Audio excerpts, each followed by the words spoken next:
Edward Theodore Jane, conocido como Ed Gein, nacido el 27 de agosto de 1906. Ed Gein no encaja dentro de la definición tradicional de asesino en serie, ya que con menos de 3 asesinatos atribuidos a él no puede considerarse dentro de esta categoría. Sin embargo, esto no impide que a menudo se le incluya en los diversos listados de asesinos seriales, como es ahora el caso debido principalmente a todos los macabros descubrimientos que se hicieron en el interior de su casa, que a su vez servirían de inspiración para la creación de diversos asesinos en serie de ficción, como lo son Norman Bates de Psicosis, Leatherface de La Matanza de Texas y James Buffalo de Gump, El Silencio de los Corderos. Efectivamente, Ed Gein fue un hombre perturbado mentalmente, probablemente a causa de la austera educación que le dio su madre, que le apartó de la influencia del resto del mundo, convirtiéndolo prácticamente en un alienado. Tras la muerte de esta, desarrolló su afición a desenterrar, robar y conservar cadáveres, y a fabricar con ellos mobiliario, ropa y otros útiles, ya fueran con sus huesos o sus pieles que llenaban su hogar. Tras la desaparición de 2 de sus víctimas, la policía tomó cartas en el asunto y se dedicó a investigar a Edward Theodore Jane y asimismo investigar su casa. Dentro de ella se hallaron varios cráneos esparcidos por la cocina, unos intactos y otros partidos por la mitad y empleados como cuencos. Una inspección más detallada reveló que una de las sillas de la cocina estaba hecha con piel humana, así como las pantallas de lámparas, las papeleras, las fundas de los cuchillos e incluso las prendas de vestir, como un chaleco o un cinturón formado con pezones humanos. Dentro de los más atroces descubrimientos se encontraron una caja con los restos humanos pertenecientes a diferentes cuerpos sin identificar, así como órganos humanos en la nevera, un collar de labios humanos, una caja de zapatos con 9 vaginas, el corazón y la cabeza sepultada de Berenice Borden en una bolsa de plástico, una colección de 9 máscaras de piel humana con pelo intacto, de las cuales 4 colgaban en la pared. Ed Gein sufría un profundo trastorno mental y fue ingresado en una institución psiquiátrica donde pasó el resto de sus días, muriendo a los 77 años de edad, del 26 de julio de 1984.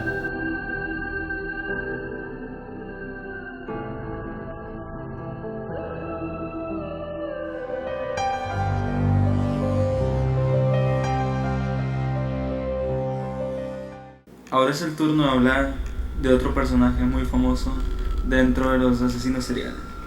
Su nombre real fue John Wayne, su apodo, el payaso asesino y Pogo el payaso. Su país fue Estados Unidos. Él nació el 17 de marzo de 1942 y llegó a su fin el 22 de diciembre de 1978. La causa de su muerte: él fue ejecutado, sentenciado a morir mediante el uso de la inyección letal.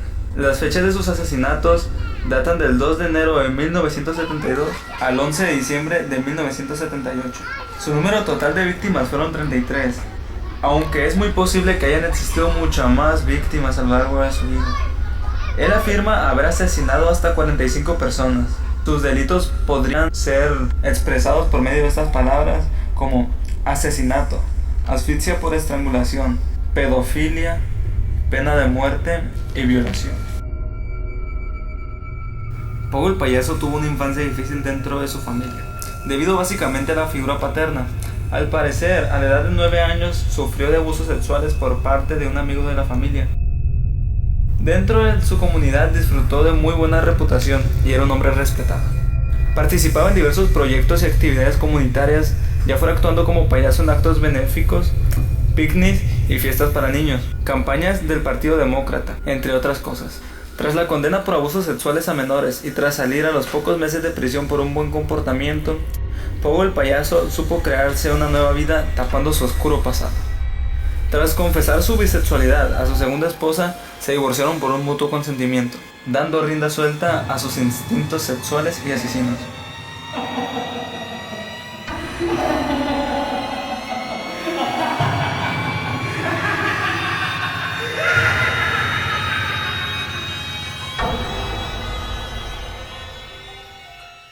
Generalmente llevaba a sus víctimas hasta su casa, niños o jóvenes a los que emborrachaba, drogaba o incapacitaba directamente mediante el uso de cloroformo. para más tarde atarlos o esposarlos para abusar de ellos y matarlos, generalmente mediante asfixia, que en algunos casos tardaban horas en morir. No sería hasta la desaparición de Robert Priest cuando la policía tomaría activamente cartas en el asunto.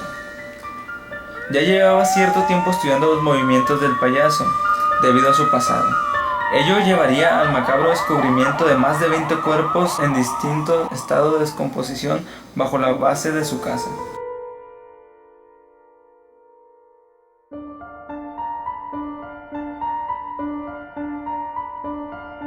Finalmente fue condenado a muerte, siendo ejecutado mediante el uso de la inyección letal.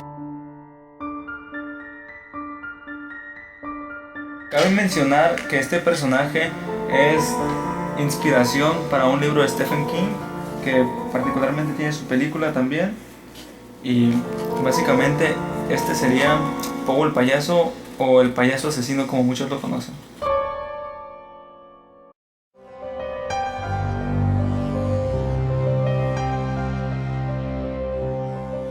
En Londres, a finales del siglo XIX, hizo su aparición el que posiblemente sea considerado el asesino en serie más famoso de la historia.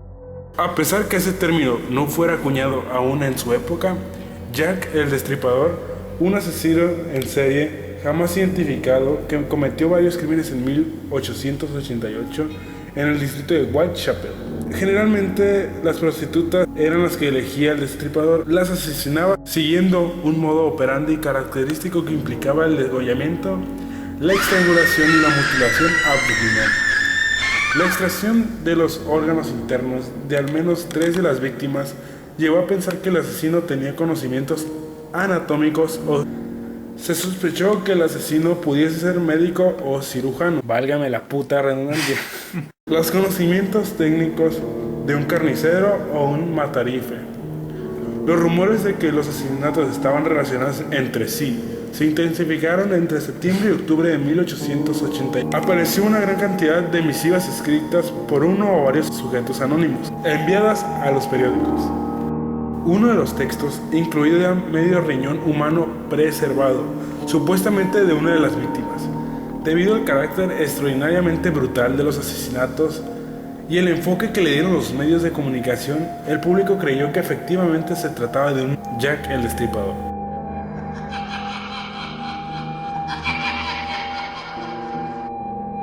La amplia cobertura que la prensa le otorgó a dichos eventos en la época provocó que alcanzaran notoriedad a nivel internacional.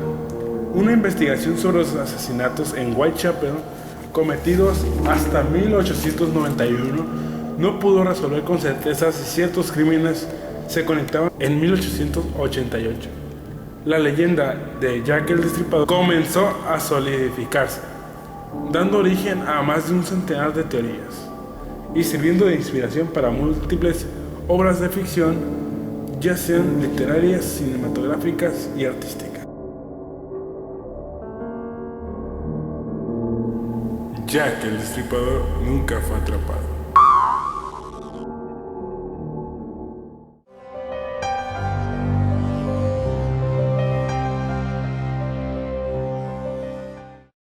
Florida, Estados Unidos, 29 de febrero de 1956. La historia de Aileen Wuornos parece abocada al drama desde su propio inicio. Hija de un padre esquizofrénico que era un pederasta y abandonada por su madre a muy temprana edad, pasó al cuidado de sus abuelos. Wuornos afirmó que su abuelo alcohólico abusó de ella física y sexualmente en su niñez y que mantuvo relaciones sexuales desde muy temprana edad, a los 11 años a cambio de cigarros, drogas o comida. Quedó embarazada a los 14 años, siendo entonces repudiada por su familia.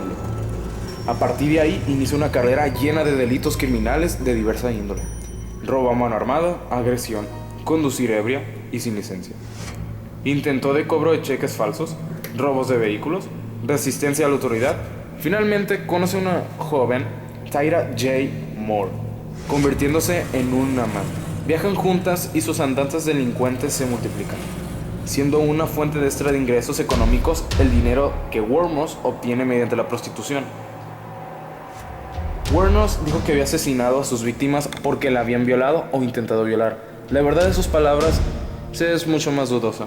aunque parece muy probable que al menos en una ocasión eso fuera cierto. El caso de su primera víctima, Richard Mallory, que al parecer la ató, violó, maltrató y torturó. A partir de ahí, algo se rompería en el interior de la mente de Eileen, que empezaría la cadena de asesinatos del resto de sus víctimas, a las que una vez muertas logró sus perfecciones. Finalmente ella y Tyra Moore fueron detenidas por la justicia, que buscaba a las dos mujeres, sospechosas de los asesinatos, que viajaban siempre juntas, concediéndole la inmunidad a Tyra Moore a cambio de una confesión contra Wuornos. En 1991, Eileen muere ejecutada mediante el uso de inyección letal.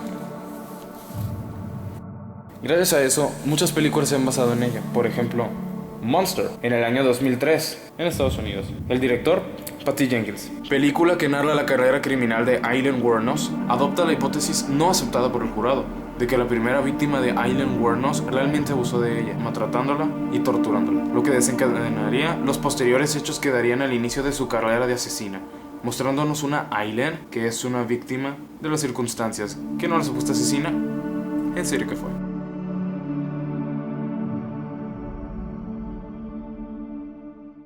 Esto fue todo por este video, espero que lo hayan disfrutado. Nosotros gozamos de una diversión sádica y todo eso al buscar cada información, pero bueno, esperemos que ustedes profundicen más en el tema y hasta pronto.